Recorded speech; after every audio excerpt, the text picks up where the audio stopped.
नमस्कार दोस्तों, मैं हूं प्रशांत और एक बार फिर से स्वागत है आपका इस YouTube चैनल में। और आज एक और बहुत महत्वपूर्ण सांस्कृतिक धरोहर को देखने हम जा रहे हैं और उस धरोहर का नाम है आदित्य महादेव मंदिर, जो कि सुई गांव में स्थित है। सुई गांव जो कि चंपावत जनपद में जो लोहाघाट शहर है वहां से 4 से 5 किलोमीटर दूर एक गलचौड़ा क्षेत्र है, वहां से उसका रास्ता जाता है। ये पूरा जो क्षेत्र है, ये गलचौड़ा क्षेत्र है, आप देख सकते हैं, बहुत खूबसूरत। यहाँ पे गलचौड़ा बाबा का मंदिर है, जो एक बहुत वीर योद्धा में यहाँ पे माने जाते थे और एक बिरखम के रूप में यहाँ पे उनकी पूजा होती है। और मेरे पीछे जो आप ये रास्ता देख रहे हैं, ये रास्ता जाता है ऐतिहासिक सुई क्षेत्र की ओर। सुई क्षेत्र ये काली कुमाऊं परगने की एक महत्वपूर्ण पट्टी था। सुई बिशुंग इसको सम्मिलित रूप से पुकारा जाता है। तो यहीं पर स्थित है आदित्य महादेव मंदिर, जो इस क्षेत्र के चुनिंदा सूर्य मंदिर में से गिना जाता है। और साथ में यहाँ पे सूर्य देवता के साथ साथ भगवान शिव की भी पूजा होती है। और साथ साथ यहाँ पे प्रसिद्ध है और बहुत मान्यता प्राप्त चार दियोली मंदिर भी यहाँ पे स्थित है। तो सुई, जिसको शोणितपुरी नगरी के नाम से भी जाना जाता था, अपनी बहुत सारी सांस्कृतिक विविधता, सांस्कृतिक परंपराओं के लिए जानी जाती है। बहुत ही प्रॉस्परस कल्चर यहाँ का है। तो आज इस समस्त जानकारी को आज हम देखेंगे कि ये जो सुई बिशुंग पट्टी है, इसका इतिहास क्या है, कौन कौन से महत्वपूर्ण जगह इसमें शामिल है। इसके अतिरिक्त जो आदित्य महादेव मंदिर है, चार दियोली मंदिर है, यहाँ की क्या सांस्कृतिक धार्मिक परंपराएं है, वायुरथ महोत्सव क्या है, क्या रिश्ता है सुई और बिशंग क्षेत्र का आपस में। तो ये तमाम चीजों को आज हम इस वीडियो में देखेंगे। तो आइए, स्वागत है आपका इस काली कुमाऊं परगने के सुई बिशुंग पट्टी के अंतर्गत आने वाले सुई गांव के आदित्य महादेव चार दियोली मंदिर में। तो चलते हैं इस गांव की ओर, आइए।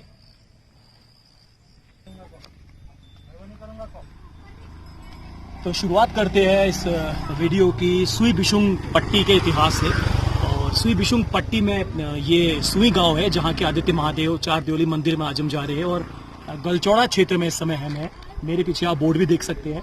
और ये रास्ता आगे बाराकोट को जाता है, लोहाघाट से बाराकोट को रास्ता, और आगे यही रास्ता अल्मोड़ा को भी जाता है।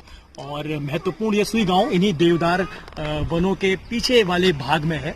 और दो रास्ते यहाँ से जाते हैं। एक रास्ता यहाँ से जाता है, आईटीबीपी का यहाँ पे हेडक्वार्टर है, और एक रास्ता यहाँ गांव से जाता है। तो बहुत महत्वपूर्ण क्षेत्र। और ये जो सुई बिशुंग पट्टी है, ये सुई बिशुंग पट्टी, इसके जो आसपास की पट्टियां है, यहाँ पे चाराल पट्टी है जो कि चंपावत मुख्यालय का क्षेत्र है। इसके अलावा ये गंगोल पट्टी के पास है। इसके अतिरिक्त सिप्टी पट्टी और उसके साथ साथ रेगड़ू बांध पट्टी। तो ये महत्वपूर्ण पट्टियों से परिवेष्टित ये क्षेत्र है सुई बिशुंग पट्टी। और इसकी शुरुआत होती है मानेश्वर के ही आगे खूना बोरा नामक स्थान से, जहाँ पे बोरा लोग बहुतायत से रहते हैं, जिनकी अधिष्ठात्री पूर्णागिरी माता है। उसके बाद लोहाघाट शहर का क्षेत्र आता है। लोहाघाट जो बहुत ही एक फेमस यहाँ की जगह है और एक महत्वपूर्ण शहर इस काली कुमाऊं परगने का, चंपावत जनपद का, जहाँ पे बहुत सारे रास्ते वहाँ पे मिलते हैं, उनका संगम है। वहाँ से लोहाघाट को रास्ता जाता है, चंपावत को रास्ता जाता है, नेपाल गुमदेश को रास्ता जाता है, तो पिथौरागढ़ को रास्ता जाता है। तो एक बहुत महत्वपूर्ण बिंदु है लोहाघाट। इसके साथ साथ स्थानीय जितने भी उत्पाद है, उनकी एक बहुत बड़ी व्यापारिक मंडी भी है लोहाघाट। तो ये लोहाघाट पहले रेगड़ू बांध पट्टी में आता था। बाद में इसको, जब ब्रिटिश औपनिवेशिक काल चल रहा था, तो इसको रेगड़ू पट्टी से हटाकर इसको सुई बिशुंग पट्टी के अंतर्गत कर दिया गया। तो बहुत महत्वपूर्ण लोहाघाट का क्षेत्र भी इसी सुई बिशुंग पट्टी में आता है। और तो अब हम चलते हैं इस सुई गांव की ओर। और चलते चलते भी हम और जो इस क्षेत्र से संबंधित महत्वपूर्ण जगह है, जो एक अलग स्थान रखते हैं अपना, उन पर भी हम लोग बात करते चलेंगे। तो आइए।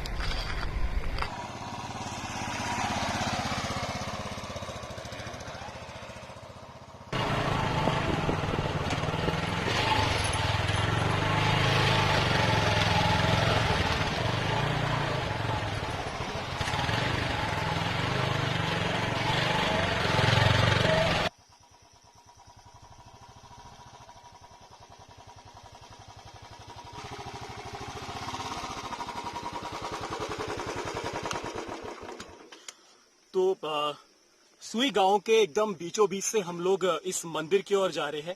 और आगे वहां पे उस क्षेत्र में हमको जाना है।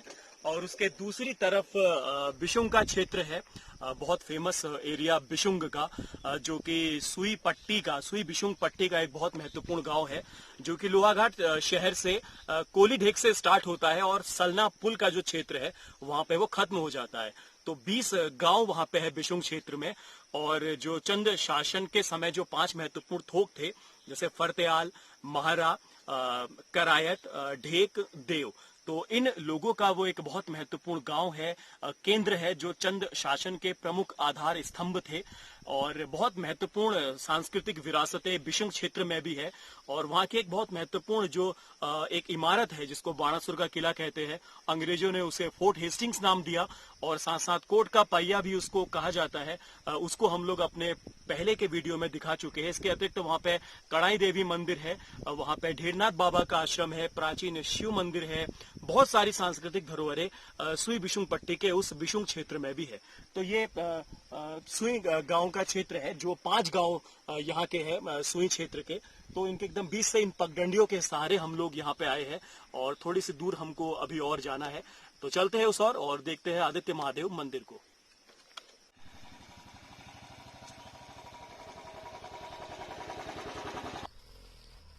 तो सुई बिशुंग पट्टी, तो सुई के अंतर्गत काफी सारे महत्वपूर्ण क्षेत्र आते हैं। उसमें से एक क्षेत्र है लोहाघाट बाराकोट जो मार्ग है, जो वहां से जा रहा है सामने। और वहां पे आप देख सकते हैं उधर से बाराकोट का क्षेत्र शुरू हो जाता है। और ये बहुत महत्वपूर्ण क्षेत्र है लोहाघाट से बाराकोट का, क्योंकि इस क्षेत्र में बहुत सारी सांस्कृतिक धरोहरें अभी भी मौजूद है। एक कालाकोट क्षेत्र है जो बहुत ज्यादा फेमस था अपने लौह उद्योग के लिए, जिसके अंतर्गत बर्तन बनते थे, कढ़ाई बनती थी। इसके अतिरिक्त जो है कृषि से संबंधित या फिर उद्योग धंधों से संबंधित औजार बनते थे। तो बहुत महत्वपूर्ण क्षेत्र है लोहाघाट का ये कालाकोट वाला क्षेत्र, जो लोहाघाट बाराकोट मार्ग पर स्थित है, अपने लौह उद्योग के लिए फेमस है इस पूरे उत्तराखंड में। और जितने भी महत्वपूर्ण मेले होते थे, पर्व होते थे, उत्सव होते थे, उसमें जो बाजार लगती थी, वहां पर इस क्षेत्र के बने हुए जो लौह जो उद्योग से संबंधित जितने भी बर्तन है, औजार है, वो सब वहां पे बिकने के लिए आते थे और बहुत दूर दूर तक वो जाते थे। तो बहुत सुंदर जगह है, बहुत महत्वपूर्ण जगह है कालाकोट। इसके अतिरिक्त वहां पे जब रैगांव से बर्दाखान की ओर रास्ता जाता है, वहां पे भी बहुत सारे बिरखम हैं, जिनकी संख्या लगभग 4 के आसपास है। इसके अतिरिक्त वहां पर एक चबूतरा भी है, एक प्राचीन कालीन चबूतरा भी वहां पे है, जिसको चंद्र शासक तिरुमल चंद का चबूतरा बताया जाता है। और ऐसा माना जाता है, वहां के लोगों में यह विश्वास है कि यहाँ पर चंद्र शासक तिरुमल चंद अपनी कचहरी लगाते थे और साथ साथ जो भी कर है उनको वसूलते थे। तो ये बहुत महत्वपूर्ण क्षेत्र है। इसके अतिरिक्त एक और जो आप सामने एक ऊपर वो पर्वत श्रृंखला देख रहे हैं, उसमें जो सबसे पहली जो पर्वत चोटी है वो झुमाधुरी है। इस क्षेत्र का एक बहुत ऊंचा जो पर्वत शिखर है। और यद्यपि झुमाधुरी मंदिर के कोई प्राचीन मंदिर के तो अवशेष नहीं मिलते हैं, लेकिन झुमाधुरी मंदिर कितना महत्वपूर्ण है इसका अंदाजा हम इस बात से लगा सकते हैं कि जितनी भी इस क्षेत्र की महत्वपूर्ण जागर है, उन सभी जागर में झुमाधुरी का स्मरण किया जाता है और उनकी गाथा का वर्णन मिलता है। तो बहुत महत्वपूर्ण ये सांस्कृतिक धरोहरों से ये भरा हुआ क्षेत्र है, ये सुई बिशुंग पट्टी।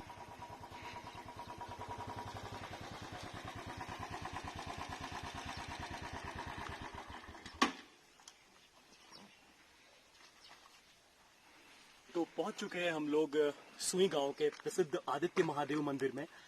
ये है वो बहुत महत्वपूर्ण सांस्कृतिक धरोहर इस क्षेत्र की। तो अब चलते हैं इसके भीतर और देखते हैं क्या क्या महत्वपूर्ण जानकारी हमको यहाँ की मिलती है, यहाँ की सांस्कृतिक परंपराओं की मिलती है, यहाँ के धार्मिक जो रिवाज है, और क्या यहाँ का जो वायुरथ महोत्सव है जो बहुत प्रसिद्ध यहाँ की एक यात्रा है। तो इन तमाम चीजों को अब हम इसके भीतर प्रवेश करके जानने की कोशिश करते हैं और बात करेंगे जो यहाँ के रिस्पॉन्सिबल लोग हैं, जो इस मंदिर का प्रबंध देखते हैं, यहाँ के पूजा पाठों को संपादित करते हैं, उनसे बात करने की कोशिश करेंगे। तो आइए चलिए।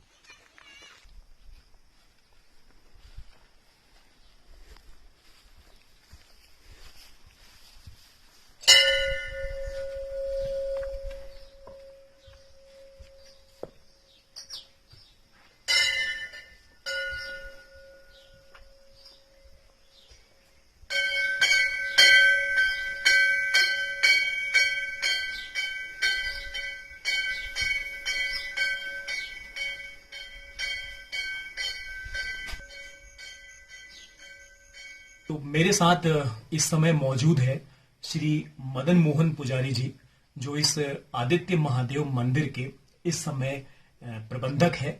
और जितने यहाँ के धार्मिक अनुष्ठान होते हैं, जैसे अभी कुछ दिनों पूर्व, कुछ महीनों पूर्व जो यहाँ पे वायु रथ महोत्सव था, उसका आयोजन किया गया। और जितने भी यहाँ के दैनिक कर्मकांड होते हैं, पूजा पाठ होते हैं, वर्ष भर के जितने भी धार्मिक अनुष्ठान होते हैं, उनको ये संपादित करते हैं श्री मदन मोहन पुजारी जी। और श्री मदन मोहन पुजारी जी की खास बात ये भी है कि एक जिम्मेदार, एक क्षेत्रवासी का भी ये दायित्व निभाते हैं और सामाजिक कार्यकर्ता के रूप में भी इस क्षेत्र की जितनी भी सांस्कृतिक धरोहर है, चाहे वो मंदिर है, चाहे वो नौले हैं, या जितने भी ऐतिहासिक धरोहरें हैं, उनके प्रचार प्रसार का कार्य करते हैं। और लेखों के माध्यम से, मीडिया के माध्यम से, प्रिंट मीडिया के माध्यम से, सोशल मीडिया के माध्यम से बढ़ चढ़कर उनकी इन विषयों में भागीदारी रहती है। तो आज हम उनसे बात करेंगे और विस्तार से जानने की कोशिश करेंगे इस सुई बिशुंग पट्टी के इतिहास के बारे में, इस आदित्य महादेव चार द्योली मंदिर के बारे में, क्या यहाँ की परंपराएं हैं, क्या यहाँ के धार्मिक अनुष्ठान है, इन सब के बारे में। तो स्वागत है आपका श्री पुजारी जी इस यूट्यूब चैनल में। और पुजारी जी, हम ये जानना चाहेंगे कि जो ये आदित्य महादेव मंदिर है, तो नाम से ही आदित्य और महादेव यानी कि सूर्य देव और भगवान शिव से संबंधित है। तो चूंकि इस क्षेत्र में अन्य भी कई सूर्य मंदिर है, मड़ नामक गांव में है, गुमदेश में, खेती खान में है, इसके अतिरिक्त रमक में भी है, और ये सुई आदित्य महादेव। तो हम जानना चाहेंगे ये कैसे नाम है पड़ा इसका, और किस तरीके से यहाँ पे ये शुरुआत है मंदिर की। तो जोशी जी, सर्वप्रथम आप लोगों का यहाँ आप चार द्योली प्रवेश में आए, आपका स्वागत है। तो सर्वप्रथम यहाँ सूर्य के रथ से, सूर्य का जो रथ हुआ करता था जी, उसके रथ से ऑटोमेटिक सूर्य की एक मूर्ति यहाँ पे उत्पन्न हुई थी जी जी। जो क्या कहते हैं, आज जो यहाँ दीपधुरा रमुक में विराजमान है, यहाँ की एक लड़की, हमारी कोई हमारे बुजुर्गों की लड़की हुआ करती थी, वहाँ उसकी शादी यहाँ से वहाँ दीपधुरा में करी थी जी। तो वो एक बार यहाँ आई, वो उन्होंने जो है अपने दादा परदादाओं से कहा होगा, कोई दिक्कत आ गई होगी वहाँ, उसको कोई दैविक प्रकोप, पता नहीं क्या क्या था उस समय, कोई इस टाइप का कुछ आ गया होगा जी। तो उन्होंने वचन कर दिया इनको, जैसे अपने दादा परदादा अपने यहाँ उनको, कि आज तू आई, बताओ क्या है। उन्होंने कहा कि आज मुझे बड़ी दिक्कत में आई हूँ जी। तो पूछा, उन्होंने बताया, उन्होंने कहा पहले वचन दो तुम जी। तो उन्होंने ठीक है, उन्होंने कहा वचन देते हैं आपको हम, ठीक है। तो फिर उन्होंने पूछा क्या परेशानी है, आप किस भेष में, आप कैसे आज बड़े भावुक हैं आप। तो उन्होंने कहा ऐसा ऐसा है करके बताया, उन्हें पूरी कहानी वहाँ की, जो दीपधुरा में उनके घर में जो कहानी हुई थी। तो फिर उसके बाद इन्होंने कहा ठीक है, तथास्तु कह दिया जो बुजुर्ग थे उस समय। अब उस समय थोड़ा सा अच्छी बात है, सचु का समय भी था थोड़ा सा, तो ऐसा हो गया। तो मूर्ति यहाँ से उनको, उस महिला को वहाँ दे दी गई उसको। तो फिर वो वहाँ दीपधुरा के रमक में चली गई, रमक आदित्य नाम से जी, जो रमक आज आदित्य महादेव के नाम से प्रसिद्ध है जी जी, वो यहीं से गई हुई है। तो उसके साथ एक मूर्ति और है यहाँ पे, अभी चार द्योली में है, दो मूर्तियां उत्पन्न हुई थी उसमें, एक मूर्ति वहाँ चले गई जी, एक मूर्ति अभी यहाँ विराजमान है चार द्योली में जी। तो उसके साथ साथ यहाँ शिव शंकर भगवान भी है जी। और उसके साथ साथ यहाँ पूरी 5 गांव से 20 गांव बिशन की जो चार द्योली है हमारी जी, चार द्योली भी यहाँ विराजमान है जी। तो आदित्य महादेव मंदिर परिसर में इस समय हम लोग मौजूद हैं और बहुत सौभाग्यशाली अपने आप को महसूस कर रहे हैं। और हमारे साथ श्री मदन मोहन पुजारी जी भी हैं, जो इस परिसर के अब हमको दर्शन कराएंगे और कितनी ऐतिहासिक, कितनी महत्वपूर्ण चीजें यहाँ पे हमको आज देखने को मिलने वाली है। और बहुत सांस्कृतिक जो एक समृद्ध परंपरा है इस क्षेत्र की, इस सुई बिशुंग पट्टी की, उससे हम लोग आज रूबरू होने जा रहे हैं। तो पुजारी जी, सर्वप्रथम मंदिर में प्रवेश करते हैं, हमें जो ये मंदिर दिख रहा है, ये किस देवता का हुआ जी? ये भैरव मंदिर है सर जी जी। ये हमारे चार द्योली के जी शिव जी के भैरव के रूप में ये यहाँ पर विराजमान है जी। सर्वप्रथम जो भी दर्शनार्थी आते हैं जी, पहले यहाँ इनके ही दर्शन करते हैं जी, यहीं से शुरुआत होती है जी। अच्छा, जो सामने जो प्रतिमा है जी, वो भैरव बाबा के रूप में, भैरव बाबा के रूप में जी जी। उनके साथ फिर उनके अन्य गण जो देवता है सर जी जी विराजमान है जी। और यहाँ पे हम देख रहे हैं पुजारी जी, कुछ यहाँ पे ये मंदिर के भी अवशेष यहाँ पे हम देख सकते हैं, जिनमें ये हीरक आकृति बनी हुई है। और बहुत सारे ऐसे इस मंदिर परिसर में अभी हमने देखे अवशेष जो इस बात की पूरी गवाही दे रहे हैं कि यहाँ पे कितना भव्य मंदिर रहा होगा। क्योंकि ये ऐसा क्षेत्र है जो कत्यूरी शासकों द्वारा, चंद शासकों द्वारा शासित रह चुका है।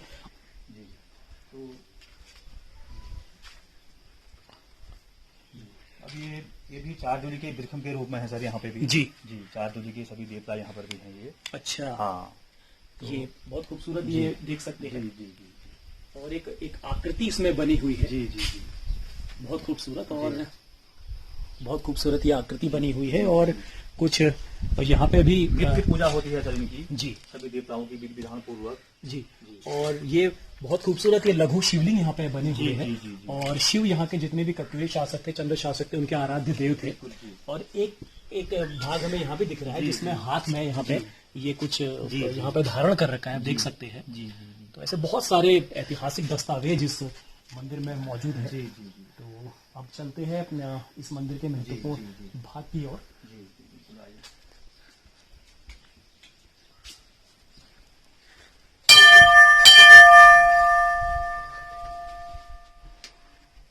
देवता कुल देवता गांव देवता है शिव जी, चार देवता का करी अनुष्ठान लगी बागीरा को तो दूर कर मालिक सुवर को सुख शांति दी गई अधिक कार्य नंदिया रक्षा कर मालिक देश पते सामने कर तुम जय जयकार रातु भगवान अयाल बयाल दूर कर दिया रोग गया सुख शांति दी मालिक सब मनोकामना पूर्ण कर मालिक दूर दूर कर सुख शांति दी जय जयकार सनातन धर्म की जय हो।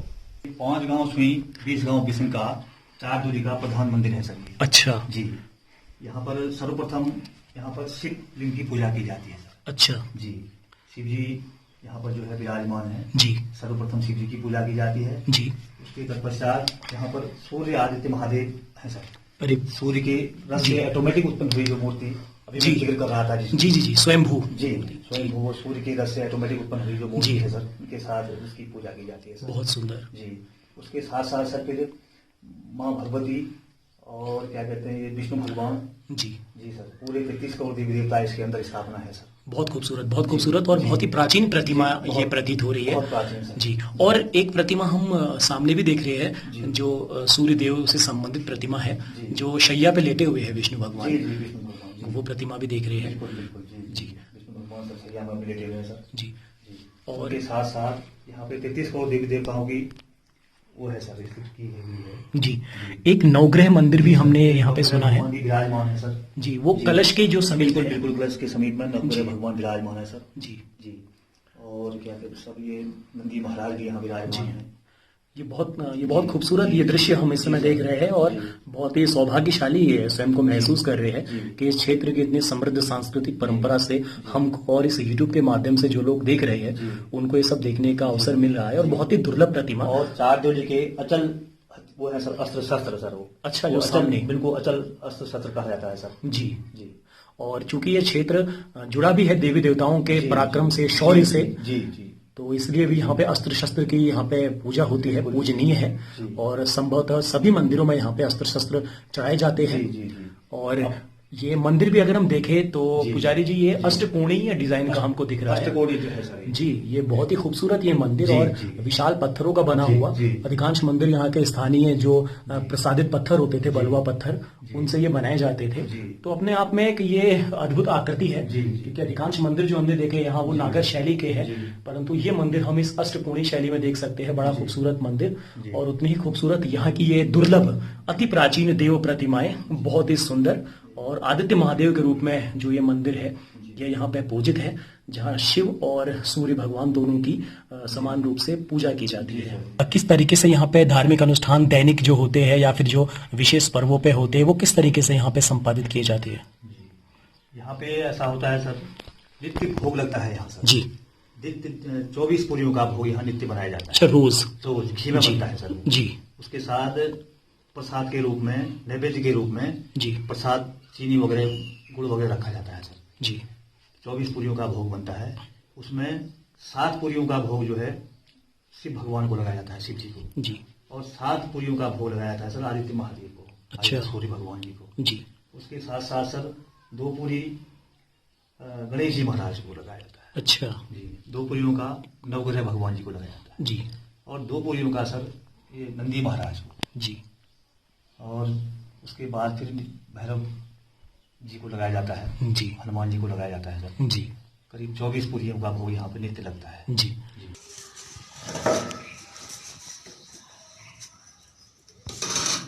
यह भोग बनाया जा रहा है भोग बनने के तत्पश्चात भगवान को यह खीर का भोग लगाया जाएगा।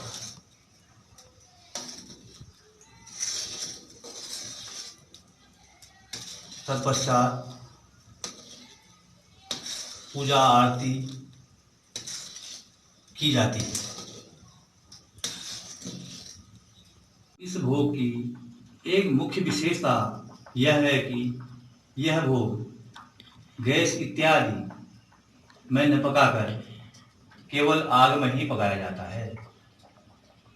जी पुजारी जी, एक ये परिसर भी हम देख रहे हैं यहाँ पे। जी जी जी। तो ये भोग बनता है सर इस परिसर में। अच्छा, जिसका आपने जिक्र किया। जिसका मैंने अभी जिक्र किया जी, वो भोग नित्य इसी कमरे में इसी रूम में बनता है सर। जी, यहीं पे 24 पूलियों का भोग अच्छा घी में यहीं पे बनाया जाता है सर। जी। और एक आप परिक्रमा भी कह रहे थे। जी सर, जी सर जी। तो चलिए इधर देखते हैं आगे और कौन सा परिसर है। जी जी जी। अच्छा, तो इधर से परिक्रमा। जी, ऐसे दाएं हाथ से इसकी परिक्रमा होती है सर ये। जी जी। कुछ यहाँ पे अवशेष हमें पुराने मंदिरों के सामने भी देख रहे हैं, तो एक बार करीब से उनको देखते हैं किस तरह वो प्रतीत होते हैं और यहाँ पे अब उनको किस रूप में पूजा जाता है। तो आइए।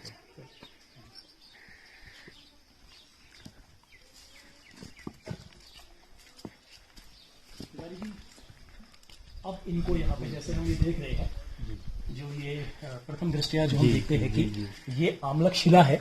ये मंदिर में शिखर के सर्वोच्च पर ये वो होती है, स्थापित होती है और इसी के ऊपर कुंभ कलश है।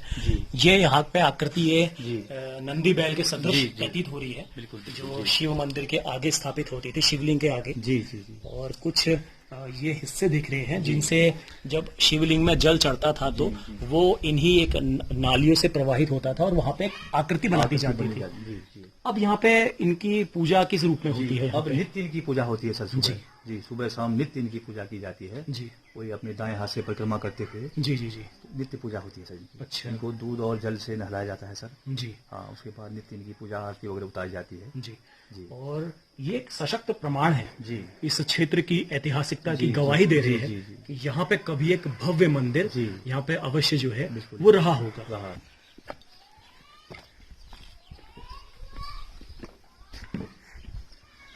एक यहाँ पे एक महत्वपूर्ण जगह जारी जी। जी सर, ये जगह है, ये यहाँ पर जो है 5 गांव से 20 गांव किस्म के देवी देवता इसमें अवतरित होते हैं सर। जी।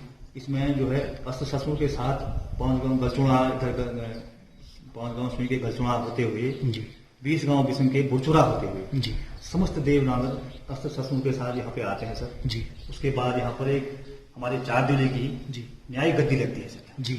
न्याय गद्दी लगती है जिसमें बड़े बड़े पुराने फैसले जो पेंडिंग पड़ जाते थे सर, पुराने जो उसका फैसला यहाँ पर होता है सर। अच्छा। इसमें सैकड़ों खरीदा पड़ती है सर। जी।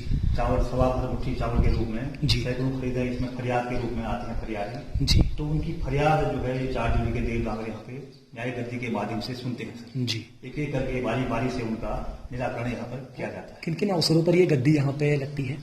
सर, ये जैसे मान लिया जाए, ये क्या कहते हैं, श्रावण मास के चतुर्दशी की रात्रि में यहाँ पर न्याय गद्दी लगती है। अच्छा जी।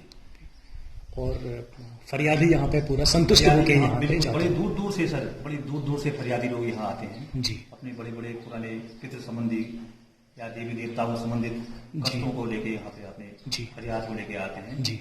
और वो अपना उनका सब मनोकामनाएं पूर्ण होती हैं जी। देवता अवतरित होकर सब पूरा उसका सब टोटल बता देते हैं सर जी। इसमें क्या है, कहाँ कब क्या है, 7 पीढ़ियों का बता जी जी जी।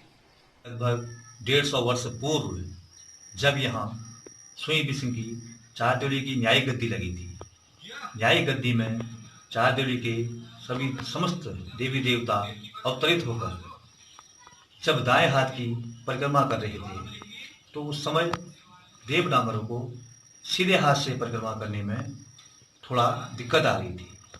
तब देवनागरों ने अवतरित होकर मोतियों अर्थात चावल उसको मारकर इस यहाँ पे एक दीवार थी, यहाँ पर एक दीवार थी, उस दीवार को मोतियों यानी कि चावल मारकर 8-10 पत्थर गिरा दिए और अवतरित होकर यह कहा गया कि यहाँ पर तुरंत एक दरवाजा बना दिया जाए।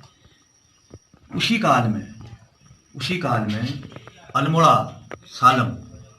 अल्मोड़ा सालम में एक किसी व्यक्ति के ऊपर कोई दैवी प्रकोप यानी कि कोई दैवी पीड़ा इस प्रकार की कोई उत्पन्न हो गई थी।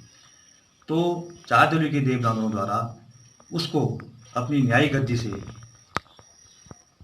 ठीक करते हुए, तो वहाँ की जो रसद होती है सालम की, वहाँ की जो रसद होती है अपनी चारदोली की, उस रसद को वहाँ से यहाँ अपने सुई बिसिंग की चारदोली में मंगाते हुए उसको ग्रहण किया गया। तो तब आज भी जब चारदोली की न्यायी गद्दी लगती है, सुई बिसिंग के देवदानवों की समस्त गलचोड़ा से बुचड़ा तक की जो देवदानवों की न्यायी गद्दी लगती है, उसमें भी आज ये शब्द पुकारे जाते हैं। इन शब्दों का आज भी गंत जो चारदोली के मुख्य देव डांगर होते हैं, उनके द्वारा जब चारदोली की न्यायी गद्दी लगती है, उसमें उन शब्दों को, उस चमत्कारी शक्ति को आज भी नमन किया जाता है। उस चमत्कारी शक्ति को आज भी इन शब्दों के माध्यम से पुकार कर उनकी स्तुति की जाती है, जिसमें पहाड़ी में कुमाऊनी में कहा गया है कि आज उस बार में जय बार में मोतियों मार बेर मोल फोड़ा खिया, आज भी बारा तागतन बिनती पूजियो, और जय बार में साल में एक रसद सुई में मंगा बेर खा रहा है, कोई तागतन आज मेरी बिनती पूजियो। इन शब्दों के द्वारा चारदोली की उस ताकत को नमन किया जाता है, उस शक्ति को बुलाया जाता है। उस शक्ति को बुलाने के बाद फिर जो है यहाँ चारदोली की न्यायी गद्दी में कई अन्य फैसले यहाँ किए जाते हैं।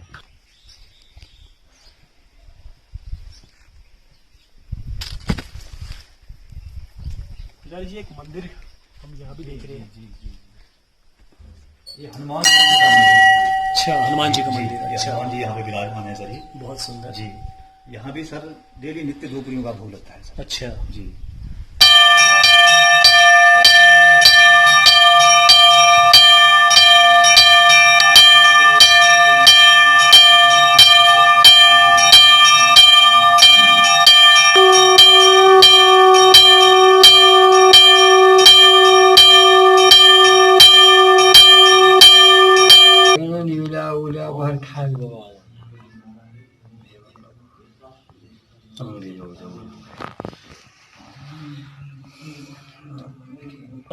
पुजारी जी, जो सुई ये गांव है जी। ये अपनी सांस्कृतिक जो परंपरा है जी। यहाँ की, और एक समृद्ध परंपरा जिनमें यहाँ जाना जाता है। जी। यहाँ के जितने भी उत्सव है, आयोजन है, त्योहार है, पर्व है, मेले है, जी। तो उनके लिए बहुत इसका एक समृद्धशाली इतिहास रहा है। जो एक सबसे महत्वपूर्ण चीज है जी। जो इस सुई क्षेत्र से जुड़ी हुई है, सुई बिशुंग पट्टी से जुड़ी हुई है, जी। हमारे उत्तराखंड के इतिहास से जुड़ी हुई है, जी, जी। वो ये है कि जो ये चारदोली मंदिर जी, सर, जो जी। क्षेत्र है, इसका जो वाईरत महोत्सव होता है, जी। जी। जी। तो इसके बारे में हम जानना चाहेंगे कि ये किस तरीके से होता है, कौन कौन से जी। गांव इसमें सम्मिलित होते हैं, जी। कौन कौन से वो मुख्य पड़ाव है जी। जो इस अनुष्ठान से इससे जुड़े हुए हैं। जी सर। ये 5 गांव सुई 20 गांव बिसंग की हमारी माँ भगवती है सर। जी माँ श्रावणी के एकादशी के दिन जी गुप्त प्योले के रूप में सर जी ये माँ भगवती मंदिर से जी यहाँ देवादिदेव आदित्य महादेव मंदिर परिसर में उनको लाया जाता है सर, जी श्रावण मास की एकादशी को। जी उसके बाद 5 दिन यहाँ वो प्रवास में रहती है सर, यहाँ अपने मायके यहाँ। तो उसके बाद यहाँ सर उनका पूर्णिमा के दिन, आषाढ़ी, जिसको आषाढ़ी पूर्णिमा कहते हैं सर जी, आषाढ़ी पूर्णिमा के दिन जो है उसकी एक और निकलती है सर, पूरी 5 गांव सुई होते हुए 20 गांव बिसंग होते हुए जी एक रथ यात्रा निकलती है। जी। ये सुई के 5 गांव, वो कौन कौन से 5 सर गांव ये 5 गांव सुई सर ये यहाँ से ही शुरू होती है सर, ये इधर से शुरू होते हुए जहाँ से हम गलचौड़ा के रास्ते आए जी हैं। सर, पऊ, जी गलचौड़ा जी और ये चनकांडे, जी डुंगरी, जी। डुंगरी होते हुए पुनः फिर यहाँ आती है सर, जी यहाँ सुई चौबे गाँव, जी सुई चौबे गाँव होते हुए फिर खैसकांडे होते हुए सर वो जी को प्रस्थान करती है सर। जी। खैसकांडे संभवतः यहाँ का अंतिम छोर पे गांव है जी, इस क्षेत्र जी में। इस क्षेत्र का जी खैसकांडे गाँव जो है अंतिम छोर पे है सर। जी उसके बाद सर ये फिर 20 गांव बिसंग को प्रस्थान करती है सर। जी 20 गांव बिसंग में ये फिर जगह जगह सर यहाँ गाल खाई जाती है सर, जी। कच्चे चावल, कच्चे दूध की जी जगह जगह गाल, उसके जो माँ भगवती के जो वीर बेताल होते हैं जी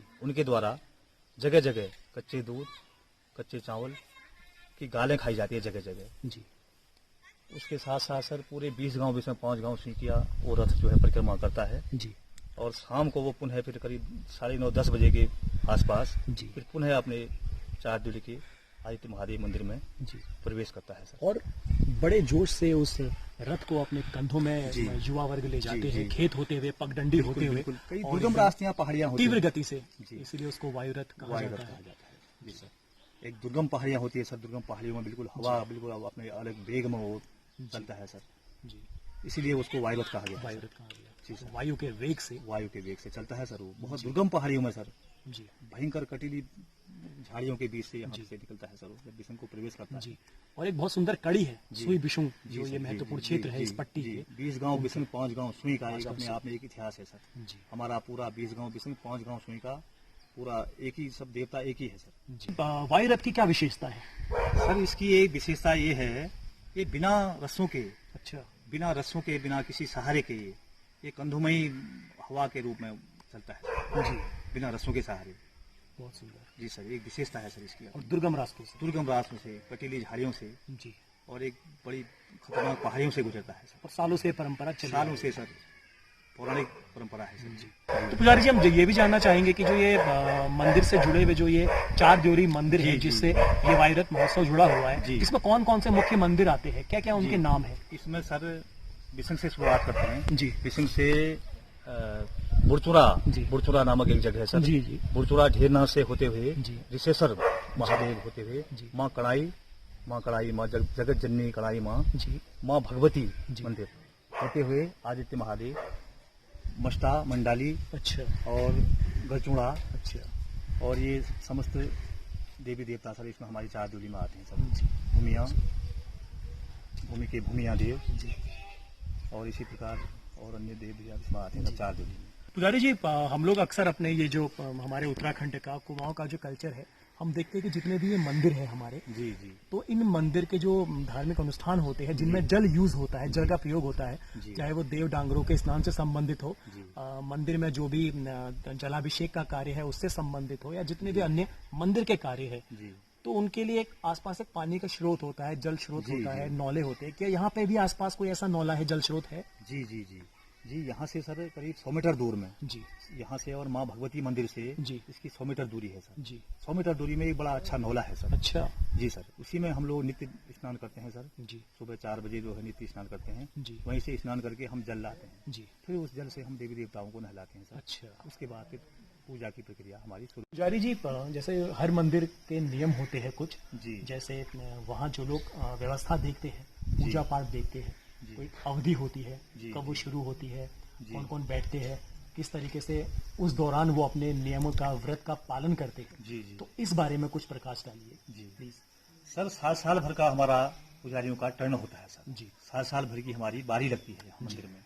इसमें 20 गांव बिशुन 5 गांव सुई से जी पंच के रूप में 10-12 लोग हमारे इसमें उस दिन आते हैं सर। जी कार्तिक पूर्णिमा के दिन हमारी पूजा की पाली स्टार्ट होती है सर। जी कार्तिक पूर्णिमा से कार्तिक पूर्णिमा अगले साल तक, साल भर तक का पूरा हमारी जवाबदारी मंदिर की पूरी जी। पूजा पाठ अन्य जो भी जवाबदारी होती है सर वो जी हमारी होती है सर। जी। उसके बाद फिर दूसरा पुजारी आएंगे दूसरे, फिर उनकी हो जाती है सर। अच्छा। इसमें समस्त 20 गांव जिसमें 5 गांव सुई के पंच होते हैं सर। जी उन पंचों के रूप में वो आते हैं, उसमें हमारा जो है जी। और किस तरीके से फिर दिनचर्या चलती है यहाँ पे, जो जिसको यहाँ की जिम्मेदारी मिलती है? जी सर, यहाँ बड़े कठोर नियमों से गुजरना पड़ता है सर पुजारी जी। को। साल भर बिल्कुल नंगे पांव रहना पड़ता है सर। जी साल भर अपने हाथ का खाना जी केवल 2 टाइम खाना पड़ता है सर, जी वो भी बिल्कुल घी में सर। साल भर तक घी में, तेल साबुन बिल्कुल निषेध हुआ यहाँ, जी तेल नहीं लगता है सर, साबुन नहीं, बिल्कुल धोती में नंगे पांव साल भर तक अपने हाथ का खाना खाना पड़ता है सर। जी और ब्रह्मचर्य जीवन यहाँ पे, ब्रह्मचर्य जीवन में यहाँ पे पुजारी को रहना पड़ता है सर। जी। ये जैसा अभी हमने अंदर से देखा, ये अष्टकोणीय डिजाइन में बना हुआ है, और जी, एक मजबूत ये इसका चबूतरा है, अधिष्ठान इसको बोला जाता था, प्लेटफॉर्म। जी और अष्टकोणीय इसमें अष्टकोणीय। ये 8 इसके कोण है, जी और ये खूबसूरत ये दरवाजे का हिस्सा है, जी, जी। जो ऊपर से आप इसमें ये मेहराब जैसी आकृति देख सकते हैं। जी। और इसका जो ये जंगा भाग है, जी। ये फिलहाल सादा ही है, जी। सादा जंगा भाग है। ऊपर जो ये वेदी बंद का हिस्सा है, जी, ये भी जी। सिंपल है, लेकिन जो खास बात है वो ये है कि इसमें जो ये यहाँ पे ये गवाक्ष बनी हुई है, खिड़कियां बनी हुई है जी। ये आप देखेंगे तो ये पत्थरों को बहुत खूबसूरत तरीके से तराश के बनी हुई है जी। और ऊपर जो पहाड़ के मंदिर होते हैं ये काष्ठ कला और प्रस्तर पत्थर की जी, कला जी। के एक बहुत बेहतर वो इनमें समन्वय होता है। जी, जी। तो बहुत खूबसूरत ये यहाँ पे क्षेत्र है। और जी। यहाँ जो अभी हम बीच बीच में डिस्कस भी कर रहे हैं कि जो सुई बिशुंग पट्टी थी, जी। तो सुई बिशुंग पट्टी के अंतर्गत जो एक पाटन क्षेत्र आता है, जी, जी। तो ये पाटन क्षेत्र बहुत प्रसिद्ध था अपने शिल्प के लिए। वहाँ के जो पुराने लोग थे और अभी भी लोग वहाँ पे परंपरा विद्यमान है, बहुत कुशल होते थे मंदिरों के निर्माण में। संगत राशि जिसको बोला जाता था, बहुत सुंदर भवन बनाते थे, मंदिर बनाते थे। तो इस बात में कोई अतिशयोक्ति नहीं होगी अगर हम ये कहें कि इस क्षेत्र के जितने मंदिर है सुई बिशुंग पट्टी के या काली कुमाऊं के, उनमें एक बहुत महत्वपूर्ण योगदान है उनके निर्माण में पाटन गांव के लोगों का। तो ये खास बात है पाटन गांव की। तो एक बहुत खूबसूरत ये मंदिर यहाँ पे बना हुआ है, आप देख सकते हैं। और अभी इसके अंदर हमने देखा बहुत बेहतर तरीके से इसको बनाया गया है। और एक बार इसके प्रवेश द्वार को हम देखते हैं, क्योंकि अब मंदिरों का प्रवेश द्वार भी अपनी अनोखी विशेषताएं लिए हुए होता है। और जी। ये इसका अगर हम प्रवेश द्वार देखें तो ये इसमें लकड़ी है या पत्थर है? ये पत्थर है ये सर, पत्थर। ये पत्थर है। अच्छा, ये हमने ऐसा ही देखा सर, ये जी। ऐसा ही है। बहुत खूबसूरत। दादा परदादाओं ने भी ऐसा ही जी। देखा ये। और आप देख सकते देखिए इसमें ये 2 शाखाएं बनी हुई है, पूरा यहाँ पे। पत्थर का है सर। 2 शाखाएं बनी हुई है और बहुत खूबसूरत तरीके से इसको जी। बनाया हुआ है। और देखने में तो प्रथम दृष्टया ऐसा लग रहा है कि जैसे ये जी। लकड़ी से बनाया होगा। ऊपर भी आप देख सकते हैं, ऊपर का पूरा हिस्सा पत्थर का है सर ये। कितना पूरा। खूबसूरत ये बनाया गया है। जी, और जी। ये घंटे भी जो है, जी। हालांकि इसमें लेख नहीं है, लेकिन जी। फिर भी इनकी जो आकृति है जी। वो स्पष्ट रूप से इस और इशारा कर रही है जी, जी, कि ये जो मंदिर है, ये मंदिर चंद शासकों से संबंधित, काफी प्राचीन। शासकों से जी। संबंधित है। और इस मंदिर की दीवार में एक लेख भी था, 15वीं 16वीं सदी का वो लेख भी था। वो अब धूमिल हो चुका है, वो दिखाई नहीं दे रहा है। और तमाम ऐसे ही अवशेष यहाँ पे हम देख सकते हैं जो इस बात की पूरी तस्दीक करते हैं कि कितना ये महत्वपूर्ण ये मंदिर रहा होगा, कितना पुराना ये मंदिर रहा होगा। ये आदित्य महादेव मंदिर जो सूर्य देवता को समर्पित है, स्वयंभू शिव सूर्य देवता के रूप में जो यहाँ पे प्रकट हुए थे सूर्य देव, और साथ साथ महादेव मंदिर।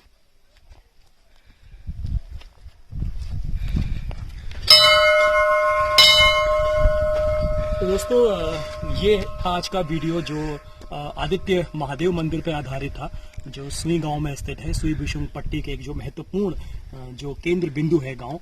और देखा आपने कितना खूबसूरत ये मंदिर था और कितनी समृद्धशाली यहाँ की परंपराएं हैं और क्या इतिहास है इस क्षेत्र का, जो शोणितपुरी शोणितपुरी नाम से जाना जाता था। और यहाँ के जो धार्मिक परंपराएं हैं, जो मेले हैं, उत्सव है, आयोजन है, मंदिर का जो इतिहास है, वहाँ का जो स्थापत्य है, उसके साथ साथ कौन कौन से दुर्लभ यहाँ पे प्राचीनतम मूर्तियां हैं, मंदिर परिसर की जो चीजें हैं, उसके बारे में हमने बहुत सारी महत्वपूर्ण जानकारियां आज इस वीडियो में हमने देखी। और मैं धन्यवाद देना चाहूँगा श्री पुजारी जी का, जिन्होंने श्री मदन मोहन पुजारी जी का, जिन्होंने अपना बहुमूल्य समय हमको दिया और बहुत सुंदर जानकारियां हमको दी। और ऐसी जानकारियां जो हमें यहाँ की किताबों में हमें कम मिलती है, तो वो जानकारियां हमको दी। और निश्चित रूप से जो लोग ये वीडियो देख रहे हैं, जहाँ जहाँ तक ये वीडियो पहुँच रहा है, वहाँ तक ये जानकारी जाएगी। बहुत बहुत शुभकामनाएं सर चारदोली की ओर से आप लोगों को। धन्यवाद। आप लोग चारदोली में आए, आपने दर्शन किए, बहुत बहुत शुभकामनाएं आपको। आपका भविष्य सभी का उज्जवल हो जी। और एक चीज और मैं यहाँ पे बताना चाहूंगा कि 2 रास्ते गलचौड़ा क्षेत्र से इस मंदिर में आते हैं। बहुत सारे रास्ते हैं, तो ये जो रास्ता है, ये रास्ता हमारा जो एक आईटीबीपी वाला जो क्षेत्र है, ये वहाँ मिलेगा। और जिस रास्ते हम आए, हम एकदम सुई गांव के बीचों बीच से आए। और जो आप रास्ता देख रहे हैं, ये बहुत महत्वपूर्ण रास्ता है, क्योंकि ये रास्ता आगे जाता है बिशंग क्षेत्र में। बिशंग क्षेत्र में जो ये रास्ता जाता है, 20 गांव का जो क्षेत्र है, और बहुत महत्वपूर्ण वहाँ पे सांस्कृतिक स्थल है, बहुत महत्वपूर्ण जगह इस समय हम लोग खड़े हैं। तो थैंक यू वेरी मच इस वीडियो को देखने के लिए। Thank you.